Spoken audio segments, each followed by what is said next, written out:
Terminons ce long chapitre sur les sources iconographiques, mais chapitre ô combien important, par un dernier titre. Ce titre va se concentrer autour des sources images, des sources iconographiques produites sur un support dur.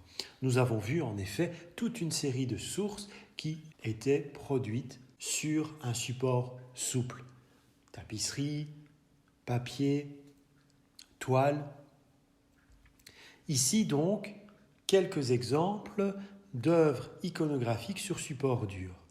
Par exemple, la célèbre Joconde, la Mona Lisa de Léonard de Vinci, c'est une peinture, certes, mais elle est réalisée sur un support dur, elle est réalisée sur du bois. C'est pour cela que vous voyez sur ce détail toute une série de petites craquelures qui viennent marquer l'œuvre. C'est le bois, en fait, le support bois de l'œuvre qui travaille et qui continue à travailler. Un autre exemple, là nous remontons dans l'Antiquité, un autre exemple de source iconographique sur support dur, ce sont les fresques. Ici vous voyez une jeune femme, une jeune étudiante qui est représentée sur cette fresque découverte à Pompéi durant l'Antiquité romaine. Alors, qu'est-ce qu'une fresque ? Eh bien, vous avez une photographie ici à l'écran de fouilles archéologiques à Pompéi. Une fresque, si vous voulez, c'est une peinture qui va être directement appliquée sur des parois. C'est donc un support dur. Vous avez aussi les mosaïques. Alors l'Antiquité est aussi une période très friande de mosaïques. À la différence des fresques que l'on retrouve peintes au mur, les mosaïques, généralement, ce sont des mosaïques dites de pavement. Pourquoi ?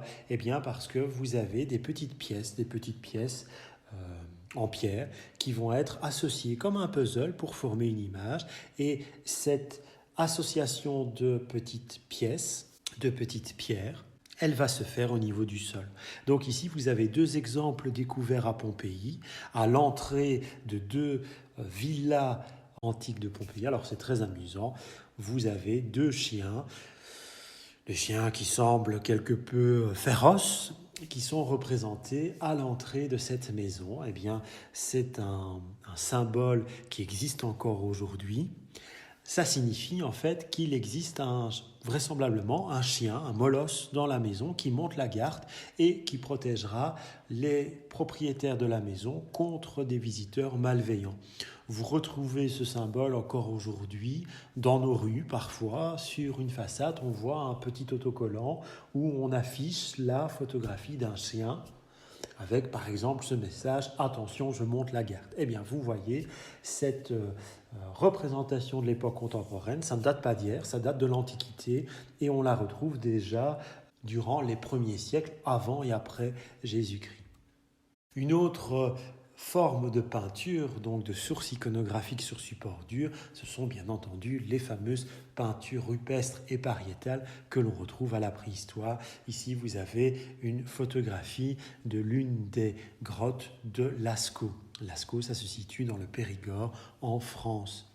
Et vous voyez le travail déjà extraordinaire, la maîtrise naturaliste et les hommes préhistoriques, les Homo sapiens de la préhistoire, avaient déjà le don de représenter les animaux qui les entouraient à l'époque. En cela, ces productions pariétales que l'on trouvait, ces peintures que l'on trouvait à l'intérieur des grottes préhistoriques, sont des témoignages historiques très importants.